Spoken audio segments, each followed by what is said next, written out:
صلی وسلم علی رسولہ النبی الامین الحنین المکین الکریم الرؤوف الرحیم اما بعد فاعوذ باللہ من الشیطان الرجیم بسم اللہ الرحمن الرحیم وَسَيُجَنَّبُهَا الْأَتْقَى الَّذِي يُؤْتِي مَالَهُ يَتَزَكَّى صدق اللہ مولانا العظیم۔ مکرم و محتشم حاضرین و سامعین و ناظرین اور شرکائے نماز جمعہ مبارک، اللہ تبارک و تعالیٰ کا لاکھ لاکھ شکر ہے جس نے ہم سب کو اپنے پیارے حبیب مکرم صلی اللہ علیہ وآلہ وسلم کی امت میں پیدا فرمایا۔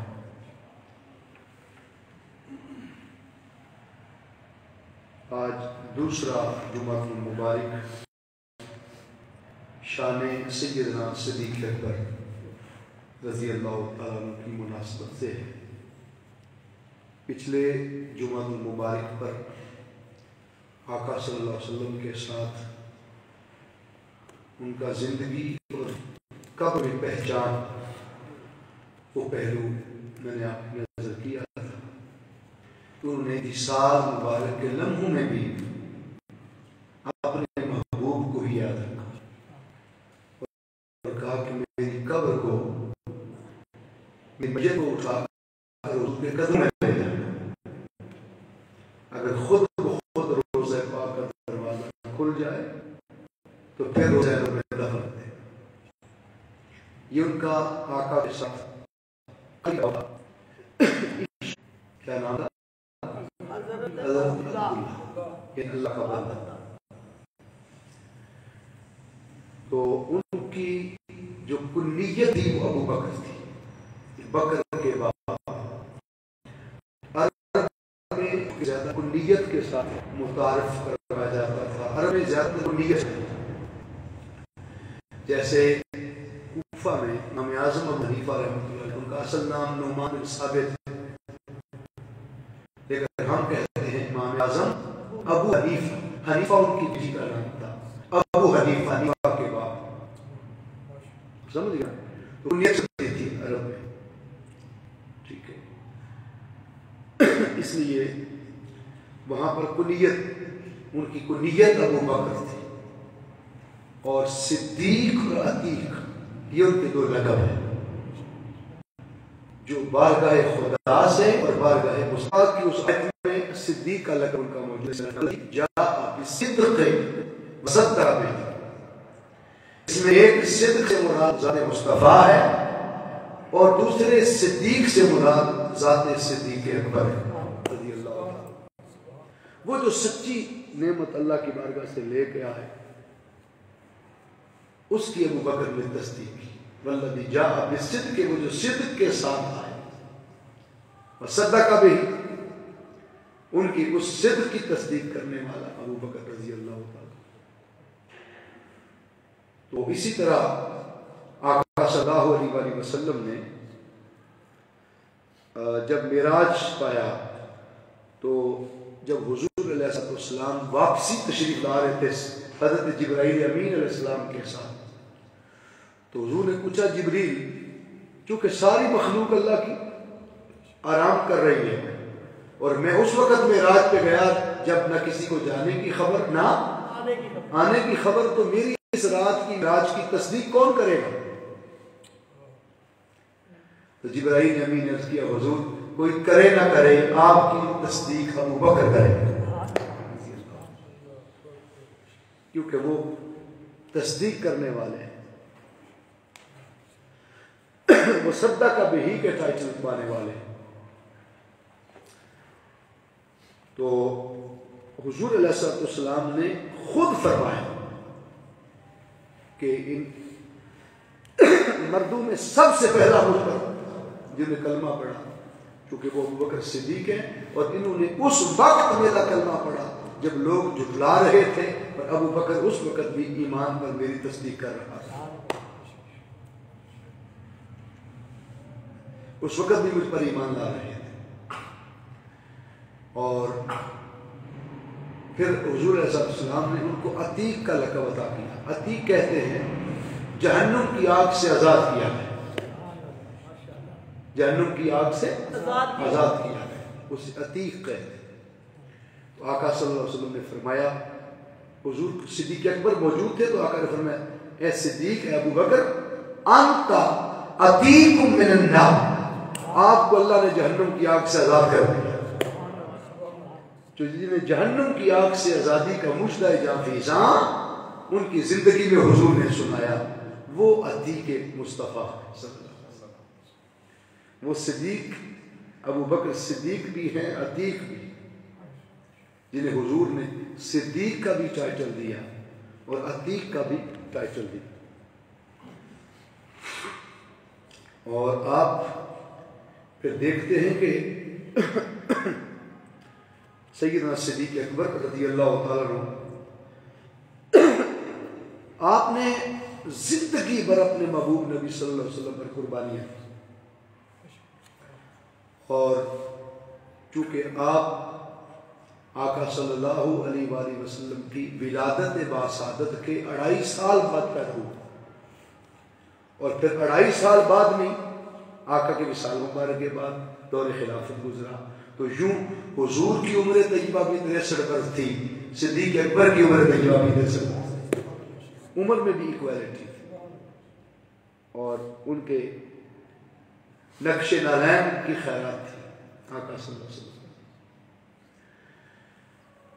تو شروع دن سے ہی آقا صلی اللہ علیہ وسلم کا ساتھ دینے والے، غموں میں سپاہی بن کے ساتھ دینے والے، حضور صلی اللہ علیہ وسلم کے شانہ بشانہ چلنے والے، اور ہر دکھ سکھ میں آقا کی سنگت اور میت میں رہنے والے، یہ وہ صدیق رضی اللہ تعالیٰ۔ جب شروع اسلام میں آپ کو معلوم ہے کہ مکے میں چھپ چھپ کے عبادت ہوتی تھی، چھپ چھپ کے عبادت ہوتی تھی، تب جب ہر کوئی چھپ کے عبادت کر رہا تھا تو سیدنا فاروق اعظم رضی اللہ عنہ نے جب کلمہ پڑھا تو عرض کیا، یا رسول اللہ صلی اللہ علیہ وسلم، کیا ہم سچے دین پر نہیں؟ حضور نے فرمایا سچے دین پر ہو۔ عرض کیا، آقا پھر چھپ کے عبادت کیوں کریں؟ عمر بن خطاب رضی اللہ عنہ کے کہنے پر جب سرعام عبادت کی جانے لگی تو سین کعبہ میں تبلیغ دین کے لیے جب وہ سرعام نکلے، ایک صحابی دوسرے کے بازو میں بازو ڈالتا تھا، ادھر سے ایک صحابی ایک دوسرے کے بازو میں بازو ڈالتے تھے، اور یوں آگے بڑھتے تھے، اور کفار پتھر مارتے تھے، کفار جمع ہو کے حملہ کرتے تھے، اور یہ سہتے تھے اور وہ حملے کرتے تھے، یہ برداشت کرتے تھے صبر و تحمل کے مقام پر۔ تو صحن کعبہ میں جب اللہ کے حضور عبادت و بندگی کے لیے حاضر ہوئے تو حضور صلی اللہ علیہ وسلم بھی چونکہ موجود تھے تو کفار نے حملہ کیا، کفار نے حملہ کیا تو سیدنا صدیق اکبر رضی اللہ عنہ حضور علیہ السلام کے اوپر اپنی چادر ڈال کے یوں حضور کو چھپا رہے تھے، اور خود ساری مار اپنے جسم میں کھا رہے تھے، جتنے ڈنڈے برسے وہ آپ کے جسم پہ برسے، جتنے پتھر لگے وہ صدیق اکبر رضی اللہ عنہ کے وجود اظہر میں لگے، سین کعبہ۔ اور دشمنان اسلام نے، کفار مکہ نے صدیق اکبر رضی اللہ تعالیٰ عنہ کو اتنا مارا کہ آپ بے ہوش ہو گئے، سر سے لے کر پیروں تک آپ انگ انگ زخمی ہو گئے، اور بے ہوشی کی حالت میں اٹھا کر آپ کو لے جایا گیا۔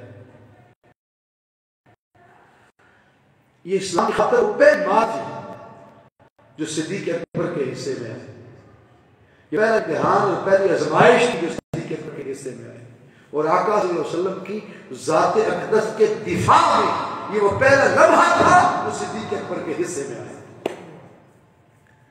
بے ہوش ہوئے، گھر لے جایا گیا۔ آفٹر پاسنگ 3 days، جب 3 دن گزر گئے تو صدیق اکبر رضی اللہ عنہ کا سر ان کی والدہ ماجدہ کی گود میں تھا، جو ابھی کلمہ نہیں پڑھا تھا، بعد ازاں کلمہ پڑھا، تو ابھی کلمہ نہیں پڑھا تھا، ماں خواہش تھی کہ بیٹا ابھی آنکھ کھولے گا سب سے پہلے میرا چہرہ دیکھے گا اور میں اس کو دیکھوں گی، اور پھر بیٹے کے ساتھ میری گفتگو شنید ہوگی اور میں بیٹے کا حال پوچھوں گی اور بیٹا مجھے اپنا حال سنائے گا کہ یہاں درد ہو رہا ہے، یہاں درد ہو رہا ہے، نہیں ہو رہا، اس وقت تکلیف اتنی ہے، غم تھا، مجھ سے اپنا دکھ اپنا درد شیئر کرے گا۔ یہ ماں سوچ رہی تھی دل سے گود میں لے کے، لیکن جب صدیق اکبر کو ہوش آیا آپ نے آنکھ کھول کے کہا امی جان مجھے قسم ہے پیدا کرنے والے رب کی، میں اس وقت تک اپنا حال کسی کو نہیں بتاؤں گا کہ میں اس حال میں ہوں جب تک مجھے یہ نہ پتا چلے کہ میرے حضور کیسے ہیں۔ میرے آقا بھی ہمارے ساتھ تھے، کہیں حضور کو زیادہ چوٹیں نہیں لگ گئی، تو اپنی جان کی پرواہ کیے بغیر حضور کی پرواہ کریں، اپنے غم چھپا کر نبی کے غموں کی پرواہ کریں۔ ان کا نام حضرت عبداللہ، جو ہر غم میں، ہر دکھ میں، ہر غم کی گھڑی میں اپنے محبوب نبی صلی اللہ علیہ وسلم کی سنگت میں، معیت میں، قربت میں گزارتے تھے اور لمحے حضور صلی اللہ علیہ وسلم کی سنگت اور معیت میں بسر کرتے تھے اور صرف کرتے تھے۔ اس لیے سیدنا صدیق اکبر رضی اللہ تعالیٰ عنہ، آپ کو معلوم ہے کہ عرب میں رواج تھا غلام بکتے تھے، انسان بکتے تھے کام کاج کے لیے، اور پھر لوگ اس کا معاوضہ بھرتے تھے اور معاوضہ بھر کے پھر اتنا سا اس سے کام لیتے تھے، اور جب وہ پیسے پورے کر جاتا تو پھر اس کو آزاد کر دیا جاتا، یا وہ مکمل فار ایور لائف اس کو خرید لیتے اور ساری زندگی اسے نوکر کے طور پر رکھتے۔ آج ہمارے جنوبی پنجاب میں بھی ایسا ہوتا ہے، جنوبی پنجاب سے لوگ آپ کے ادھر آتے ہیں دہاڑیاں لگانے، چارہ ڈالتے ہیں لوگوں کو، تو وہ پکڑ لیتے ہیں 2.5-3 لاکھ، 4-5 لاکھ روپے ایڈوانس لے لیتے ہیں، اور پھر وہ ایڈوانس لے کر نوکری کرتے ہیں، جاب کرتے ہیں، اور پھر جب وہ پیسے پورے ہو جاتے ہیں تو پھر وہ چلے جاتے ہیں آزاد ہو کر، تب تک وہ ادھر بندش میں رہتے ہیں۔ تو یہ آج بھی سسٹم کرتا ہے، لیکن اس وقت پوری ذات خریدی جاتی تھی، وہ رہتا ہی ان کے رحم و کرم پر تھا، لونڈیاں بکتی تھی، غلام بکتے تھے، یہ وہ کلچر عرب میں، یہاں کہ مصر کے بازار میں حضرت یوسف علیہ السلام بھی بکے تھے۔ اس وقت غلام کے طور پر لوگ بکتے تھے اور لوگ غلاموں کو خریدتے تھے، تو ہر کوئی غلام خریدتا ہے اپنے کام کاج کے لیے، کمزور ہے تو غلام کا سہارا لے لیا، بچے چھوٹے ہیں تو خریدے ہوئے غلام کا سہارا لے لیا، گھر کا سسٹم چلا لیا، گھر کا نظام چلا لیا۔ تو جب بھی مدینہ پاک میں بازار لگتا تھا غلام کا بکنے کا، یا کسی اور شہر میں لگتا تو حضرت صدیق اکبر رضی اللہ تعالیٰ عنہ بھی اس بازار میں جاتے غلام خریدنے کے لیے، لیکن قربان بھائی ہر بھائی پالا پوسا ہوشیار چلاک ذہین فتیم اور پھر دماغ کا حاضر، پھر چست اور اچھی صحت کا غلام خریدتا کہ یہ کام اچھا کرے گا، مگر قربان جائیں جس کو کوئی نہیں خریدتا تھا اس کو ابو بکر صدیق کسی کام کا نظر آتا، جو بظاہر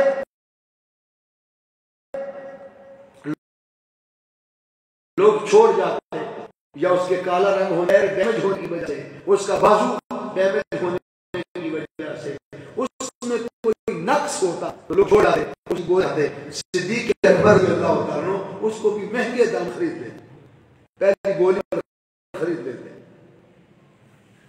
ایک دن ان کے والد ابو قحافہ، کیا بولیے؟ ابو قحافہ کاف دو نقطہ ہے، ابو قحافہ، ان کے جو والد تھے، انہوں نے ایک دن کہہ دیا، ابھی چونکہ انہوں نے کلمہ بھی نہیں پڑھا تھا، ایک صدیق اکبر رضی اللہ تعالیٰ جن کی 3 نسلیں مصطفیٰ کی صحابی، یعنی باپ بھی صحابی، اولاد بھی صحابی، خود بھی صحابی، تو سیدنا صدیق اکبر رضی اللہ تعالیٰ سے ان کے والد ابو قحافہ کہہ رہے ہیں کہ تم کیا کرتے ہو کہ سب سے غالب جو کسی کام راج کا غلام نہیں ہوتا تم خرید لیتے ہو، اور جو کوئی خریدتا نہیں، جس کا کوئی گاہک نہیں ہوتا تم وہ خریدتے ہو۔ پلے پوسے جائیداد تم بھی غلام خریدا کرو لوگوں کی طرح۔ بات تو احساس کی نظر سے یہ بات کی، ٹھیک ہے۔ لیکن سیدنا صدیق کا جواب سنیے، آپ فرماتے ہیں کہ میں کوئی غلام بھی اپنی ذات کے لیے نہیں خریدتا، جسے خریدتا لوجہ اللہ، اللہ کی رضا کے لیے خریدتا، پھر خرید کر اسے آزاد کر دے، اور اگر آزاد نہ کرنا ہوتا تو گھر سے کھانا پینا دیتے رہتے، اسے کام کاج نہ لیتے، اس کی خدمت کرتے رہتے۔ اور جب باری آئی حضرت بلال حبشی رضی اللہ تعالیٰ عنہ کی، امیہ بن خلف جو کہ کافر آقا تھا، بلال حبشی کا کافر آقا، یہ اس کے غلام تھے، وہ کافر تھا، بدترین دشمن تھا اسلام کا۔ تو اس نے جب بن خلف میں جب حضرت بلال حبشی رضی اللہ تعالیٰ نے کلمہ پڑھ لیا اور آقا صلی اللہ علیہ وسلم کے حسن و جمال سے متاثر ہو کر جب وہ کلمہ گو ہو گئے، تو پھر وہ امیہ بن خلف کسی نہ کسی بات اور کئی گھنٹے ان کے سینے پر وہ پتھر باری رکھنے لگا، کانٹے در جھاڑیوں سے باریوں سے مارا جاتا، آنکھ سے خون سے، اور پھر سریعان کہنے لگا امیہ بن خلف اس نبی کا کلمہ پڑھنا چھوڑ دو، غلام میرے ہو اور کلمہ کسی اور کا پڑھتے ہو۔ یہ امتحان کی گھڑیاں تھیں، یہ رسول اللہ صلی اللہ علیہ وسلم کی، جس نے غلامی رسول کا دعویٰ کرنا ہے اس پر آزمائش نہ آئے، یہ ہو نہیں۔ اس لیے جو کہتے ہیں نا، ہم نعرہ لگاتے ہیں غلامی رسول میں موت بھی قبول ہے، موت تو بہت بڑی دور کی بات ہے۔ ابھی تو غلامی رسول میں ہم اگر اپنے ایمان میں پختگی حاصل کر لیں، حق پر قائم رہنا سیکھ لیں، حق گو رہنا سیکھ لیں، جھوٹ چھوڑ دیں، حسد چھوڑ دیں، بغض چھوڑ دیں، اناد چھوڑ دیں، بلا وجہ کی راہ جاتے کہ دشمنی چھوڑ دیں، زبانوں کو پاک صاف کر لیں، خیالات کو پاک صاف کر لیں، اپنے انداز اچھے کر لیں، رویے اچھے کر لیں، اخلاق اچھے کر لیں، بول بلائی اچھے کر لیں، لوگوں کو فیسیلیٹیٹ کرنا سیکھیں، لوگوں کے ساتھ تعاون کرنا سیکھیں، تو غلامی میں یہی سب کچھ کافی ہے۔ کیونکہ غلام کی اپنی مرضی تو ہوتی نہیں ہے، جب کوئی کسی کا غلام ہو جائے وہ یہ اپنی مرضی سے چلے گا، غلام تو پھر آقا کی مرضی سے چلتا ہے۔ تو غلامی کا دعویٰ بھی ہم کریں اور مرضی بھی اپنی کریں، تو پھر تو غلامی نہ ہوئی۔ غلامی میں اتنا لطف ہے، اتنا لطف ہے کہ شہر سیالکوٹ کا قلندر اقبال کہتا ہے کہ اگر اللہ میرے ساتھ یہ سودا کرے کہ تو خدا ہو جاتا اقبال اور میں بندہ ہو جاتا ہوں، تو میں رب کے ساتھ یہ سودا قبول نہ کروں، کیونکہ جو جھکنے میں مزہ ہے وہ اگر وہ متکبر ہونے میں مزہ نہیں۔ اقبال کہتا ہے مقام بندگی لے کر نہ لوں مقام خدا، میں مقام خدا بندی قبول نہ کروں، اس لیے کہ بندگی میں مزہ ہے، اتنے مزہ ہے، اسے منانے میں مزہ ہے، غلامی میں بندگی سے مراد غلامی، بندہ عز و نیاز مندی کے ساتھ رہے، جھکا رہے، کہ بارگاہ کا غلام بن کے نوکر سٹ اس دھرتی کا فقیر اور غلام اور نوکر بن کے، تو ہم محفل میں غلام ہوتے ہیں، محفل میں غلام ہوتے ہیں، محفل نعت ہو تو ہم غلام ہوتے ہیں، دکان کے اڈے پر ہوں تو پھر ہم اجارہ دار ہوتے ہیں۔ اجارہ داری سمجھتے ہیں نا، اپنی مرضی کرتے ہیں، جس کو چاہے لوٹ لیا، جو ہتھے چڑھا اس کو کھا لیا، ٹھیک ہے۔ تو پھر غلام جو ہوتا ہے پھر وہ غلامی کا دعویٰ کرتا ہے، غلامی کا سلسلہ نبھائے، غلام کا معاملہ کرے، غلام تھا نا، غلام تھا تو کہنے لگا غلام کو اپنا نام نہیں ہو، آپ جس نام سے مجھے بلائیں گے، آپ اوے کہہ کے بلا لیں میں آپ کا ہوں، آپ توئے کہہ کے بلا لیں میں آپ کا ہوں۔ آپ نے کبھی رکھوالا کتا دیکھا ہو نا، رکھی والا کتا، تو الگ نیک ڈھانپنے کے لیے الگ آج کل بن گئے ہیں۔ یہ جو کچھ میں کرتے ہو یہ سب میرا فضل ہے، کرم ہے، میری راہ ہے۔ اچھے مکانوں میں رہتے ہو، اچھی جگہوں پہ رہتے ہو، پھر بھی میرا شکریہ ادا نہیں کرتے، پھر بھی خود مال بنے پھرتے ہو اور کسی کا غلام ہونا یہ تصور نہیں کرتے۔ تو ہم عارضی مالک ہیں، حقیقی مالک اللہ کی ذات۔ ہم وقتی مالک ہیں، فار ایور مالک اللہ کی ذات ہے۔ ٹھیک ہے، اللہ قرآن پاک میں خود کہتا ہے کہ اس طرح تم مجھے حقیقی مالک سمجھتے ہو، النبی اولا بالمؤمنین من انفسہم، یہ مصطفیٰ تمہاری جانوں سے بھی زیادہ عزیز ہے، اپنی جانوں سے بھی زیادہ انہیں عزیز تر جانو، یہ مال جانو اپنی جانوں۔ تو غلام رسول ہمارا یہ ہے کہ بندہ پھر ان کے اصول، ان کے فرمان، ان کے قاعدے قانون مان چلے۔ تو اگر آپ نے پوچھا ابراہیم بن ادم نے کہ بتائیں پھر آپ کا آپ کیا کھائیں، بادشاہوں کے تو نوکر کے بھی وارے نیارے ہوتے ہیں، نوکروں کے بھی وارے نیارے ہوتے ہیں۔ اس کا کیا کھائیں، کھانا پسند کریں گے؟ کہا غلاموں کی اپنی کوئی پسند نہیں ہوتی، جو کھلا دیں گے وہی کھاؤں گا، جہاں سلا دیں گے وہی سو جاؤں گا، جہاں بٹھائیں گے وہی بیٹھ جاؤں گا۔ ایمانداری سے بتائیں، ہمیں ہمارا مالک 3 دن روٹی نہ دے تو شکوے کے لیے زبان کھلتی ہے کہ نہیں کھلتی؟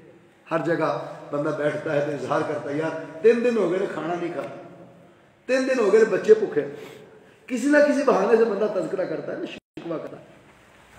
تو پھر یہ خصلت اگر دیکھنی ہے تو انسانوں سے، بعض انسانوں سے بہتر کسی کتے میں دیکھنی ہے تو کتے میں بھی دیکھ لو کہ وہ کتا 3 دن بھی مالک کھانا نہ ڈالے تو پھر بھی دروازہ مالک کا چھوڑ کے نہیں بھاگتا، جب آتے ہو تو بھوکا پیاسا بھی دم ہلا کے اپنے مالک کا استقبال کرے، بھوکا پیاسا ارد گرد پھرے گا، گھومے گا، اسی کو سلیوٹ کرے گا۔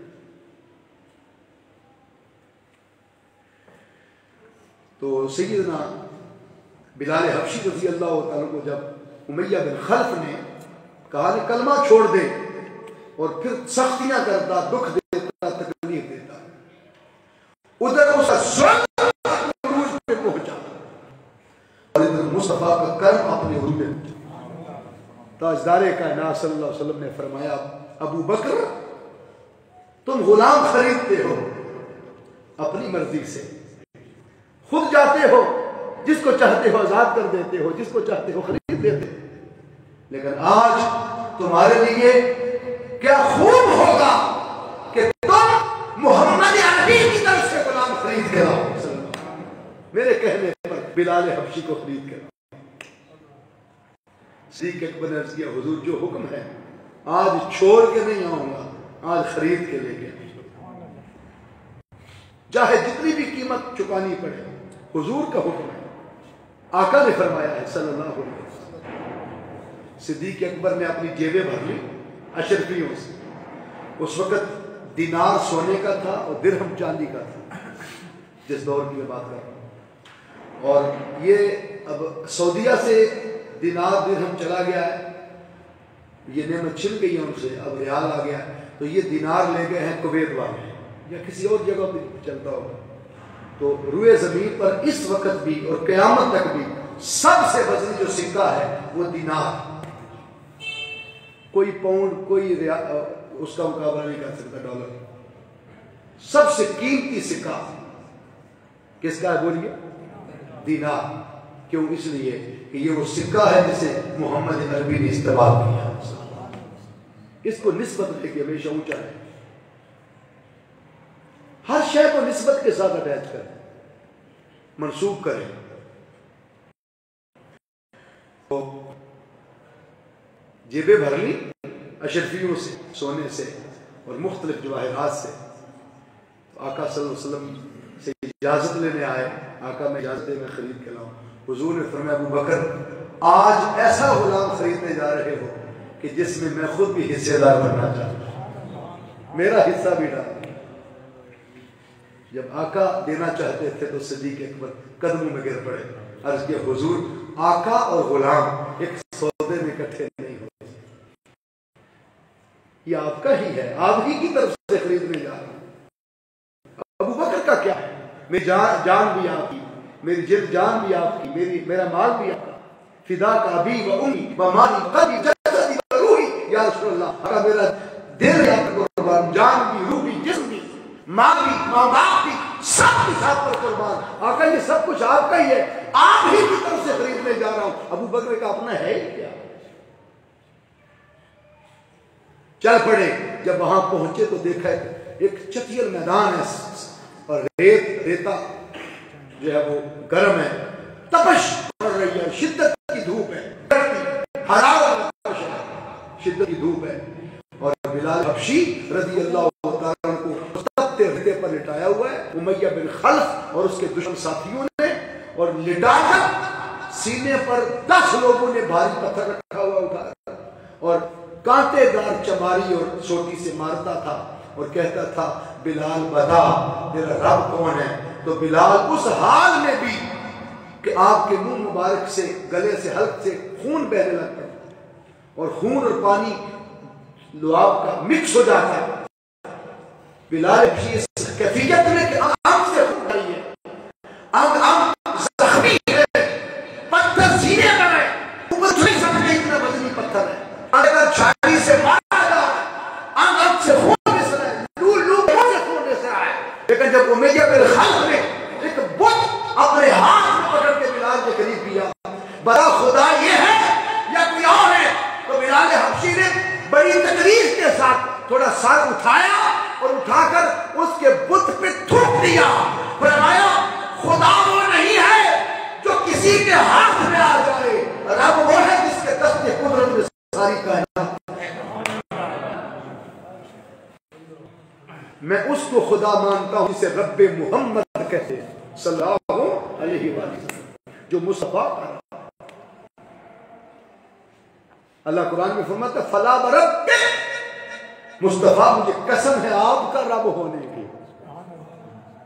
کہا ضمیر واحد مخاطب حضور کی ذات, مولا کیا تو عالمین کا رب نہیں ہے؟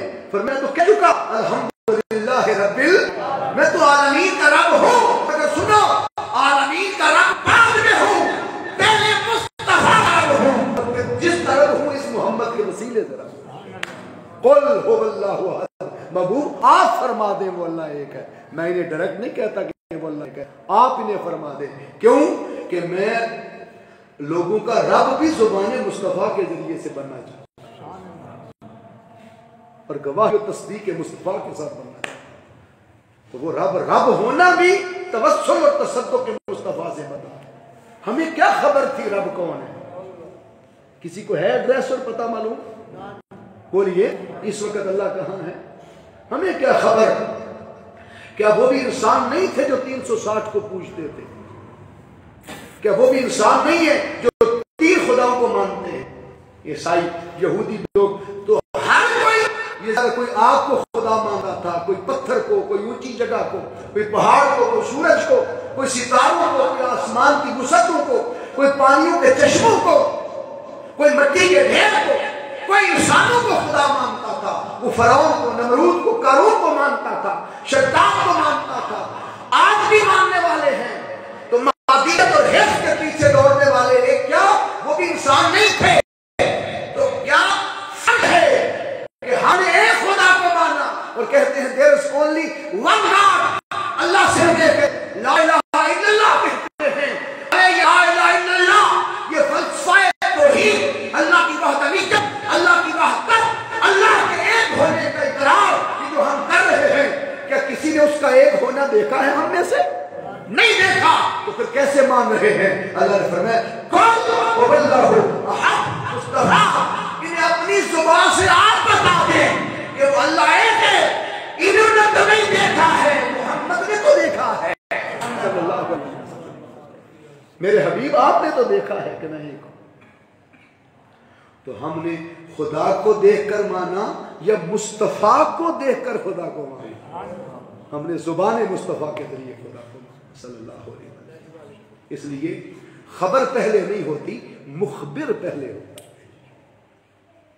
اللہ نہ کرے اچانک ادھر کو بندہ کہے بھئی باہر آگ لگ گئی، آپ ایسے ہی جمعہ چھوڑ کے دوڑ پڑیں گے یا پہلے اس مخبر کو ذرا غور سے دیکھیں گے سر سے پیروں تک کہ یہ جو بات کر رہا ہے یہ بندہ ساری زندگی جھوٹ بولتا رہا ہے یا سچا بندہ ہے؟ بولیے. اگر ساری زندگی اس کے جھوٹ ثابت ہو یا وہ پاگل ہو، آپ اس کے کہنے پر اس خبر کو تسلیم کر لیں گے؟ بول دے ذرا. آپ خبر کو تسلیم نہیں کریں گے اس لیے کہ یہ جھوٹا ہے، یہ کاذب ہے، کذب سے کام لیتا ہے، ساری زندگی جھوٹ بولتا ہے. اس پر اعتماد کر کرے.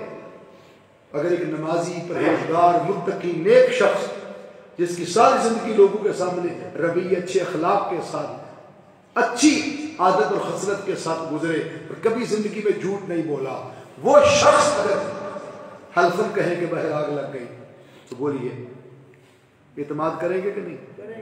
اعتماد خبر پہ پہلے ہوتا ہے یا مخبر پہ؟ مخبر پہ. اس لیے فرمایا اللہ کا ایک ہونا یہ خبر ہے اور کل یہ مصطفیٰ مخبر ہے.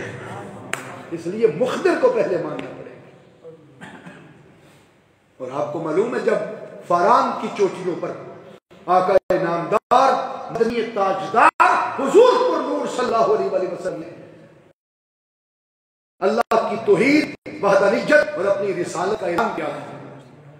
اور صحابہ کرام انہوں نے قافلہ دیکھا تھا یا مصطفیٰ کو دیکھا؟ سامنے تھے کون؟ سامنے کون تھے؟ نبی پاک کے سامنے کون تھے؟ کافر تھے؟ کافر تھے. کافروں کو حضور منوا رہے ہیں تو پہلے خبر منوائی یا پہلے مخبر نے اپنا منوایا؟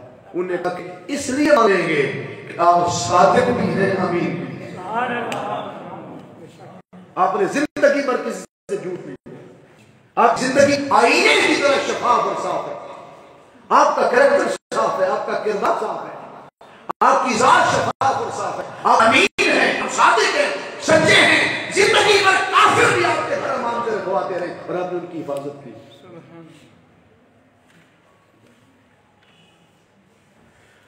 تو بن دیکھے اس قافلے کو لیا. کس کے کہنے پر؟ مخبر کے کہنے پر. اور خبر کو مانا. جب انہوں نے یہ تسلیم کر لیا تو آقا صلی اللہ علیہ وسلم نے فرمایا پھر میں ہی کہہ رہا ہوں کہ جیسے بن دیکھے قافلے کو تسلیم کر لیا ہے، میں ہی وہ صادق اور امین کہہ رہا ہوں، مان لو خدا بھی ایک ہے. یہ ہے فلسفہ اعلان نبوت. پھر جس کے نصیب میں تھا پڑھ لیا. اور ان نصیب والوں میں پہلی ہستی کا نام ابو بکر صدیق رضی اللہ عنہ. بچوں میں پہلے مولا علی شیر خدا نے پڑھا، عورتوں میں پہلے سیدہ خدیجہ الکبریٰ سلام اللہ علیہا نے پڑھا. یہ پہل میں بھی جھڑے ہونے لگ پڑے. کس نے پڑھا؟ تو میرے شیخ الاسلام ڈاکٹر محمد طاہر قادری رضی اللہ عنہ نے ایک درمیانہ رستہ نکلا. فرمایا یوں کس میں کار کرتے لوگ امت جھگڑے سے بچ جائے، فتنے سے بچ جائے. مردوں میں پہلے صدیق اکبر، بچوں میں سب سے پہلے مولا علی شیر خدا، عورتوں میں سب سے پہلے ام المؤمنین سیدہ خدیجہ رضی اللہ تعالیٰ عنہا. آپ بولیے جھگڑا رہ گیا؟ ختم. ہر چیز کو تطبیق کے انداز سے دیکھنا چاہیے. تو اس وقت آقا صلی اللہ علیہ وسلم نے فرمایا کہ ابو بکر اس سودے میں مجھے بھی شامل کر لو. قدموں میں گر پڑے، چل پڑے، پھیلے بھر کے. جب وہاں پہنچے تو میاں خلق سے پوچھا، آپ جاتے ہی جا کے پیر ٹھوکر سے وہ پتھر ہٹایا. بلال حبشی کو اٹھایا، ان کو پیار کیا، چوما، پانی پلایا اور کہا کہ میاں خلق منہ بولی قیمت مانگ، آج بلال کو لے کے جاؤں گا، خود نہیں آیا، کسی کا بھیجا ہوا آیا، آج چھوڑ کے نہیں جاؤں. امیہ بن خلف نے اپنے ساتھیوں کی طرف دیکھا کہ اس غلام کی تو ہم نے ہڈیاں پیس دی، جوڑ ہلا دیے جسم کے، انگ زخمی کر دیا، یہ خود اٹھ نہیں سکتا، چل نہیں سکتا، ایسا غلام کون خریدے گا؟ غلام تو لوگ خریدے ہیں کم قد کے لیے، ہوشیار باش، صحت مند، جس کی ہڈیاں پیس دی ہم نے، زخمی کر دیا، جس کے سینے کی ہڈیوں کے چرنے کی آواز آتی تھی جب سینے پہ 10 لوگ پتھر رکھتے تھے، پسند آتی، اس کو کون خریدے گا؟ پھر منہ مانگی قیمت سے اشارہ کیا، انہیں اشاروں میں بات کی کہ چلو منہ بولی قیمت زیادہ مانگ لیتے ہیں، نہ یہ دے سکے اور نہ یہ خرید سکے، انہوں نے اپنی طرف سے بہت زیادہ قیمت مانگی۔ بلال حبشی کے اس سودے پر صدیق اکبر نے صرف ایک جیب میں ہاتھ ڈالا اور اشرفیہ نکال کر اس کے منہ پہ پھینکی، فرمایا یہ رکھ لو، اور پھر دوسری جیب میں ہاتھ ڈالا اور بلال حبشی کے ساتھ مار کے کہا یہ بلال کا صدقہ بھی رکھ لو۔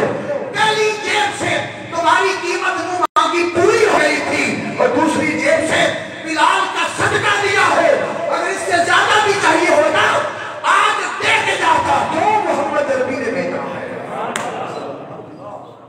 نعرہ تکبیر، نعرہ رسالت، محمد و شان مصطفیٰ۔ جب کوئی کسی کا ہو جاتا ہے، کسی کے نقش قدم پہ چلنے لگ جاتا ہے، حق پہ کرتا ہے، ایمان کی طاقت میں جڑے کے ساتھ جڑا رہتا ہے اور مصطفیٰ کی غلامی کا پتہ اپنے گلے سے نیچ پر ڈال لیتا ہے، آقا سے محبت کرتا ہے، محبت کرتا ہے، عشق کرتا ہے، عدد مصطفیٰ میں رہتا ہے، خیال محبوب میں رہتا ہے، تصور جانا میں رہتا ہے، ہر وقت نبی کے لطف و کرم پر پلتا ہے، تو سزا کی خاطر بکتا ہے، مرتا ہے، لٹتا ہے، تو پھر اس غلام کی کیفیت یہ ہوتی ہے کہ جب تک دیے نہ تھے کوئی پوچھتا نہ تھا، تو نے خرید کر انمول کر دیا۔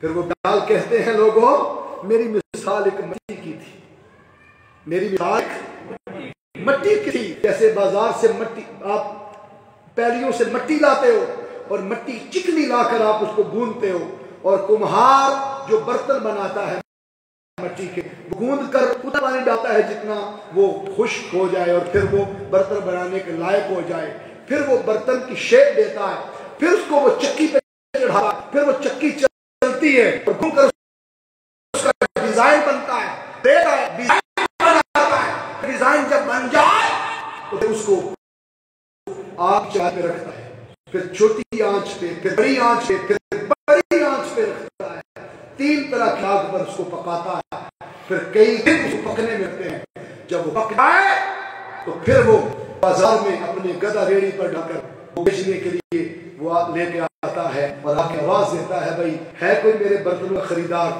آپ اس پیالے کو خرید ہوئے ہماری مائیں بہنیں بیٹیاں ٹھوک بجا کے دیکھتی ہیں کہ ہمارے منہ کے قابل ہے لگنے کے کہ نہیں، کچا پلا تو نہیں رہ گیا، کچا پلا ہو تو نہیں خریدتی، واپس کر دی ہیں، لیکن انہیں کیا خبر کتنی آنچ کتنی آگ پہ پلا وہ پکتا رہا، کتنے دن وہ بنے میں لگے، اس پر کتنی محنت ہوئی، وہ نہیں دیکھتا خریدار، خریدار دیکھتا ہے کہ کچا پلا تو نہیں ہے، اگر پک گیا تو پھر قیمت دے کر خرید دیتا ہے۔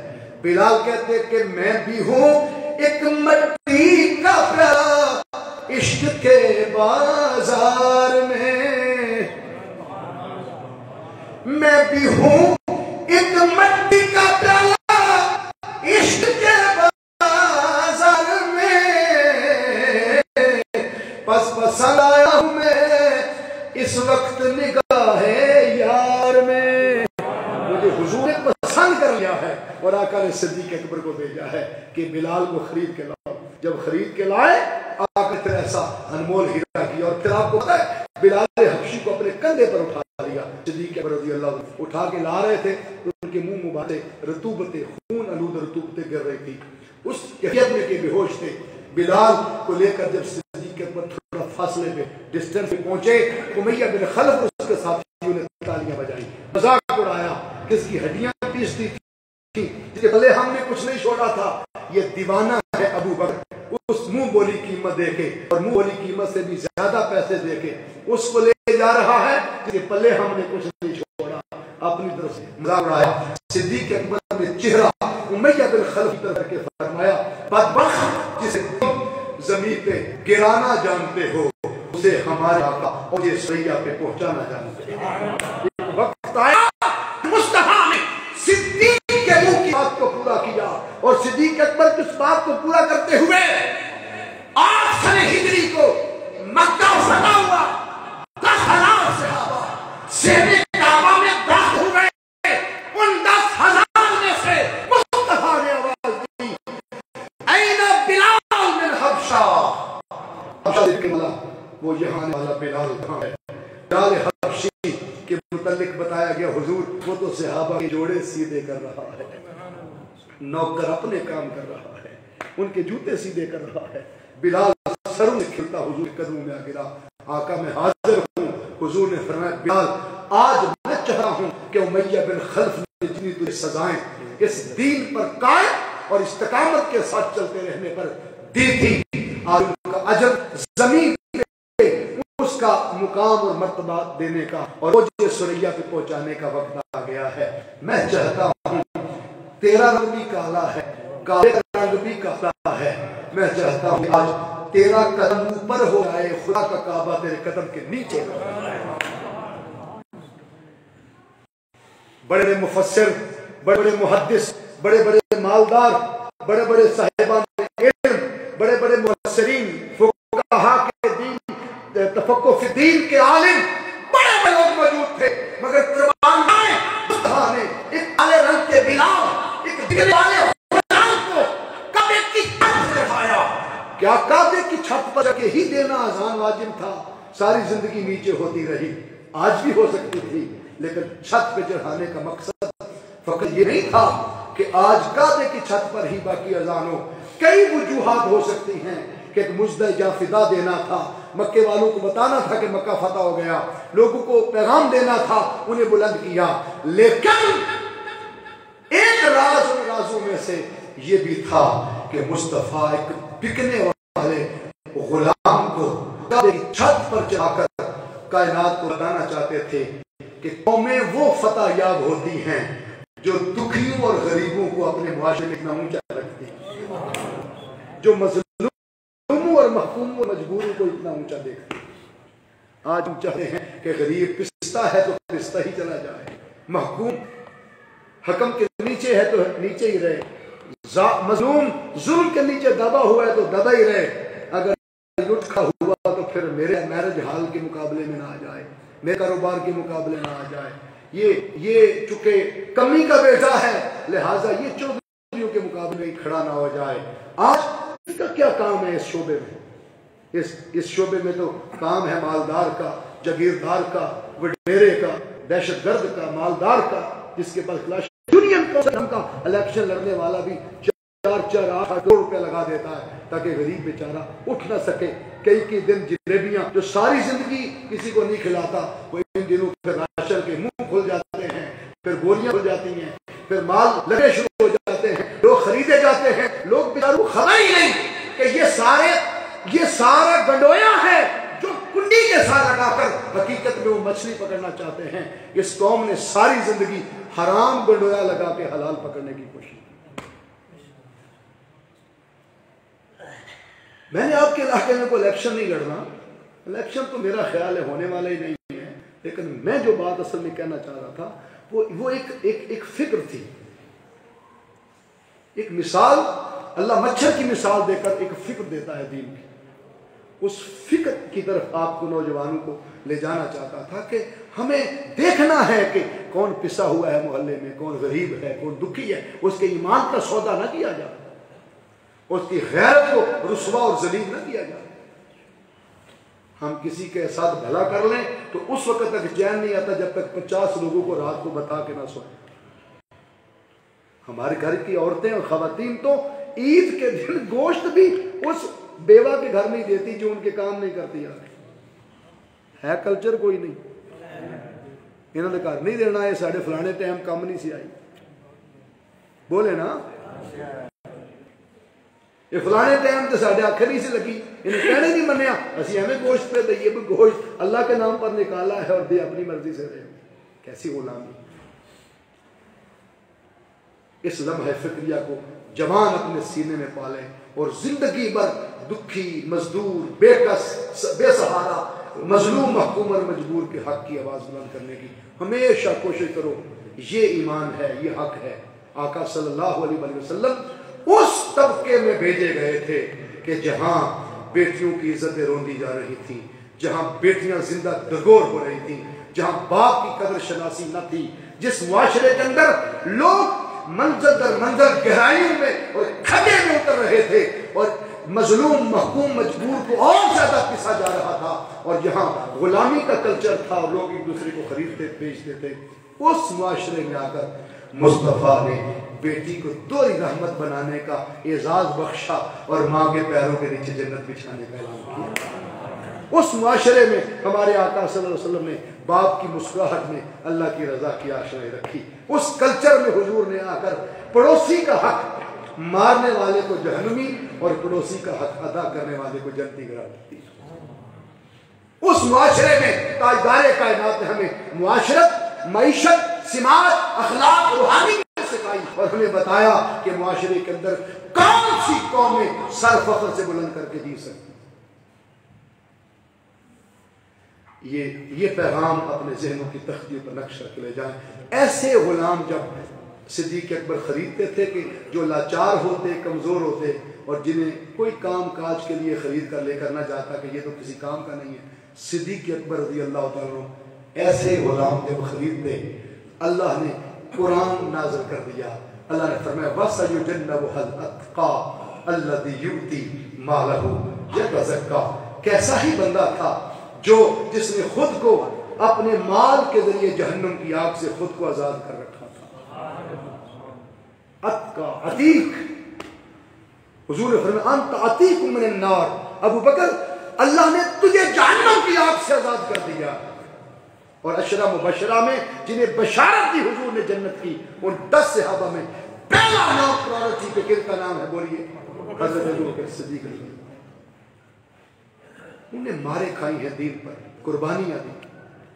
اور آخری بات عرض کر کے اجازت چاہتا ہوں کہ سیدنا صدیق اکبر رضی اللہ تعالیٰ نے جب سنا نا کہ حضور نے غزوہ تبوک کے موقع پر مال مانگا، تبوک کا سفر تھا 1100-1200 کلومیٹر لمبا، بڑی ایک جنگ تھی، اس کے لیے جانا تھا جو بغیر لڑے ہی فتح ہو گئی تھی، اس کے لیے جانا تھا۔ اور یہ تبوک کا سفر ہے 1200-1300 کلومیٹر مکہ، 1100-1200 اس پہ جانا تھا۔ یہ وہی رستہ ہے کہ تبوک کے قریب جا کے وہ صالح علیہ السلام کی بستی آتی کہ جہاں حضرت صالح علیہ السلام کی اونٹنی کی کونجیں کاٹی تھی بدبختوں نے، اور وہاں پر آج بھی عذاب برس رہا ہے۔ اور آقا نے فرمایا یہاں سے دوڑ کے گزرو، آج یہاں عذاب برس رہا ہے۔ اور حضور صلی اللہ علیہ وسلم بخاری شریف کی حدیث ہے، حضور نے اس وقت گندے ہوئے آٹے اور ہنڈیا جو لوگوں نے پکائی تھی اس عذاب والے علاقے کے کنویں سے پانی لے کر وہ حضور نے فرمایا یہ آٹے بھی پھینک دو، ہنڈیا بھی پھینک دو۔ صحابہ نے عرض کیا حضور جنگ کے حالات ہیں، پہلے سامان تھوڑا تھوڑا لائے اور یہ بھی پھینک دے۔ صحابہ کو حضور نے فرمایا اس جگہ پر اللہ کا عذاب برسا تھا، اس لیے اس کنویں سے پانی بھی نہ لیا جائے۔ آقا پھر کہاں سے لیں؟ حضور نے فرمایا اس پہاڑ کے پیچھے ایک کنواں ہے، وہاں سے پانی لا کر آٹے گوندو اور ہنڈیا پکاؤ۔ صحابہ جب پکا کے کھا کے آ گئے تو پوچھا آقا اس پانی کی خصلت اور خاصیت کیا تھی؟ حضور نے فرمایا وہاں سے حضرت صالح علیہ السلام کی اونٹنی پانی پیتی تھی، اس میں تمہارے لیے برکت بھی ہے، رحمت بھی ہے، شفا بھی۔ تو جہاں سے نبی کی نسبت والا جانور پانی پی لے اس کے جوٹے میں شفا ہے، تو مصطفیٰ کی امت کے ولیوں کے جوٹے میں شفا ہے۔ حضور کی اہل بیت اطہار کے جوتے میں شفا کے۔ اور آج بھی وہ کنویں، ابھی ہم زیارت کر کے آئے ہیں، جن کنویں میں حضور لعاب دم پھینکتے تھے وہ کھارے سے میٹھا ہو جاتا ہے۔ آج بھی وہ کنویں میٹھے ہیں، پانی بہاروں کے ساتھ وہاں قائم۔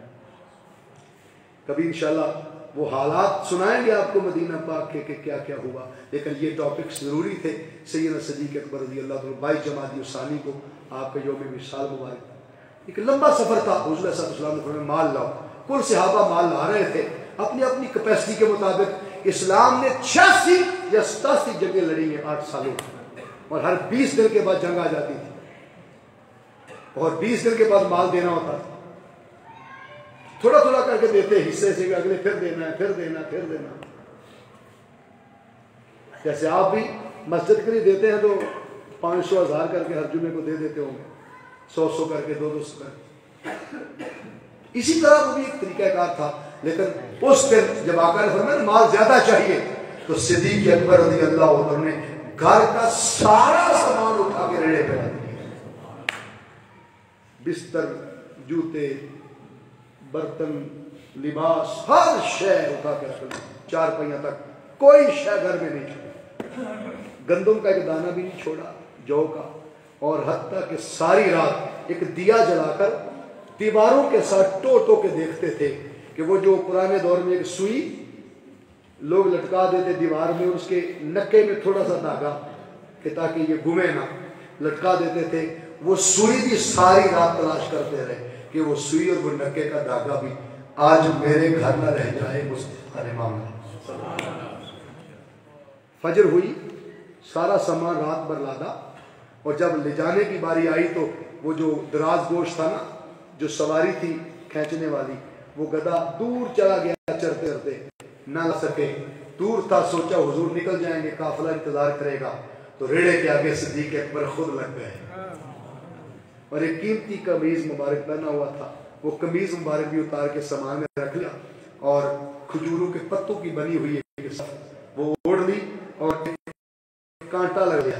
حضور کی بارگاہ کی طرف جب آئے نا تو تاجدار کائنات نے صحابہ سے کہا شوف الی ابی بکر صدیق، ذرا میرے ابو بکر کی حالت تو دیکھو، میرے ابو بکر کی حالت تو دیکھو. صحابہ کی چیخیں نکل گئی، صحابہ رو پڑے کہ جسم کا جو ایک تن کا لباس تھا وہ بھی اتار کے رکھ لیا تھا. صحابہ کی چیخیں نکل گئی، گھر میں سوئی سلائی بھی نہیں چھوڑی. عمر بن خطاب اللہ تعالیٰ کہتے ہیں میں سوچا تھا بھی اپنے دل ہی دل میں کہ ابو بکر ہر دفعہ نیکی میں مجھ سے آگے بڑھ جاتے ہیں. آج میں گھر کا 50% آدھا سامان لے آیا ہوں، آج کیسے بڑھیں گے. ابھی سوچ رہا تھا تو پھر میں نے دل کو کہہ دیا کہ دل تباہ ہو جا، ابو بکر کا مقابلہ کوئی نہیں کر سکتا. صحابت صدیق اکبر میں قربان جائے رضی اللہ تعالیٰ سارا مال جب لے آئے کا شف الی ابی بکر صدیق، شف دیکھو، نگاہ اٹھا کے ابو بکر کی حالت دیکھی. اتنی دیر میں جبریل آ گئے، عرض کیا آقا اللہ نے بھیجا ہے میرے یار مصطفیٰ کے ذریعے، میرے یار کے یار ابو بکر کو میرا سلام کہو. اللہ نے سلام دیا، اور اللہ نے پیغام بھیجا ہے کہ میرے یار کے ذریعے یار ابو بکر سے پوچھو، سارا مال ہی اللہ کی راہ میں دے دیا ہے، سب کچھ دے کے اپنے رب پہ راضی تو ہونا. ہے کوئی بندہ جس سے رب پوچھے کہ تو مجھ پہ راضی ہے؟ یہاں ہر کوئی عبادت بندگی سخاوت اس لیے کرتا ہے کہ کون راضی ہو جائے. سلیمان علیہ السلام نے مسجد اقصی بنائی اور بنا کر کہا رب اوزعنی ان اعمل صالحا ترضاها، مولا مجھے اس میں عمل صالح کی توفیق دے تاکہ تو راضی ہو جائے. زکریا علیہ السلام آرے چرے کہ تو راضی ہو جائے. حضرت اسماعیل چھری کے نیچے لیٹ گئے کہ تو راضی ہو جائے. حضرت یونس علیہ السلام مچھلی کے پیٹ میں 40 دن رہے کہ تو راضی ہو جائے. آدم علیہ السلام 350 سال ہوتے رہے کہ تو راضی ہو جائے. قیامت تک ہر انسان اس کو راضی کرنے کے لیے عبادت و بندگی بجا لا رہا ہے. صدیق اکبر کے عمل پر خدا اتنا راضی ہوا، کہا ابو بکر سے پوچھو خدا پہ راضی تو ہے نا. صدیق اکبر نے جب یہ بات سنی نا تو چیخ نکل گئی، رو پڑے. عرض کیا انا ان ربی راضٍ، حدیث کی ورڈنگ ہے انا ان ربی راضٍ، انا ان ربی راضٍ. 3 بار کہا میں اپنے رب پہ راضی ہوں، میں اپنے رب پہ راضی ہوں، میں اپنے رب پہ راضی ہوں. وجد میں آ گئے. یہ 3 بار جملہ دہرانا وجد تھا، وجد کی کیفیت تھی. ایک قدم پہ گھوم گئے، نقشبندیوں کے شہنشاہ سے چشتیوں کا وجد ثابت ہو رہا ہے. صدیق اکبر وجد میں آ کر نبی کے قدموں کے گر کے کہتے ہیں آقا ایک غلام بھی کبھی اپنے آقا سے ناراض ہو سکتا ہے. آقا میرے مالک رب سے پوچھ کے بتائیں، میرا سب کچھ لے کے وہ بھی تو مجھ پہ راضی ہے. میں اپنے رب پہ راضی ہوں، میں اپنے رب پہ راضی ہوں، میں اپنے رب پہ راضی ہوں. اس مقام پر شہر سیاگوڑ کا کلندر پکار اٹھا خودی کو کر بلند اتنا ہر تقدیر سے پہلے خودی کو کر غلام اتنا کہ ہر تقدیر سے پہلے خدا بندے سے خود پوچھے بتا تیری رضا کیا ہے.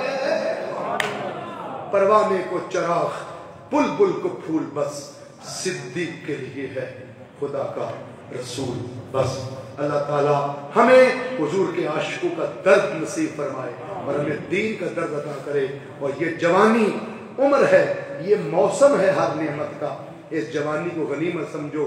پوچھو جو بڑھاپے میں چلے گئے کتنے عمل ہیں جو آج وہ نہیں کر سکتے, کتنی سوچیں ہیں جو آج ان سے پچھڑ گئی, کتنی سخاوتیں ہیں جو آج ان کے ہاتھوں سے نکل گئی. جوانی میں روح بھی سخی رہتی ہے, جسم بھی سخی رہتا ہے, نگاہیں بھی سخی رہتی ہیں اور انسان پر مادیت کے حملے بہت کم ہوتے ہیں. آج وقت ہے لوٹ آنے کا اور دین کی نوکری اور دین کی خدمت نبی کی غلامی میں اس طرح کرنے کا جیسے ابو بکر نے کی, عمر نے کی, عثمان نے کی, حیدر کرار رضوان اللہ علیہ مجمعین نے کی. اللہ ہمیں بھی اسی طرح جذبہ ایمان نصیب فرمائے اور حق اور باطل کا فرق ہمیشہ کرتے رہنے کی توفیق عطا فرمائے. باطل کے خلاف حق پہ ہمیشہ ڈٹ کر مقابلہ کرنے کی توفیق عطا فرمائے. وما علینا